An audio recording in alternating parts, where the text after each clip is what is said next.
Alright guys, this is an interesting one for this week relating to a little scam that agents are using, and it's the third time I've heard of this. And every time I heard it, and I thought, why would people agree a 12-month contract then ask you to move out in month 9 or whatever? This week actually supported what I thought was going on. It's the agents. It's nothing to do with the landlords whatsoever. What's happening is you often get, when you sign the contract and give you a deposit, maybe 2 months advance and 1 month deposit or whatever arrangement you have, the agent will take one of those months and put it in their pocket because that's their fees as a finder's fee for the 12 months. Now, if you just renew your contract for the following year, they don't get any money because at the end of the day, there is no extra money because the money was a finder's fee. They want it up front. They're not asking for a managed fee. They're not asking, I'll take X amount every month for a period of time, and on that, I will actually make sure that your tenants are happy and all this sort of stuff. No way. Most of them don't. What they do is they want the money up front. So this is why they do this. But at month 9, they may be going, hang on a minute, I need them out of there. Or maybe they've spoken to somebody who wants a property the same as you're living in and think, you know what, you've been in there 9 months. I'm going to tell you the landlord is selling the property, needs it because they're moving back to Spain, or any other lying excuse to get you out of that property early. And then I'll rent it to this other person and then get my fee again. This was proven this week by a friend of ours that had exactly this scenario come up because their 12-month expires in June. So basically what they had to do, they'd been told they needed to move out. Landlord doesn't like them. Doesn't like them. That was a funny one.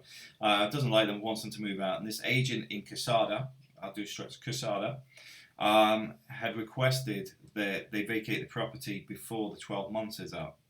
Now, I said to my wife because the tenant and his partner, his wife, my wife knows his wife more than I know him. So they had asked about this, and I says, have they tried contacting the owner to speak to the owner direct? So my wife had managed to find some of the information relating to the owner from the property and found where they are in London. Lo and behold, the tenant made contact with the landlord and asked, why do you want us to move out? Can you confirm that you want us to move out? Because, quite simply, we've invested some time and money in this property. We want to stay here. We like it, etc. And the landlord's gone, but I don't want you to move out. Who's told you you want to move out? I am coming back to Spain, but not to that property. I'm actually just over on holiday doing something completely different. But the agents thought, you know what, this is a quick way of making some extra money. Kick them out. Got somebody else lined up to move in. I get paid again. Landlord loses out. Can you go imagine? The first thing is the landlord's going to have to give that deposit back.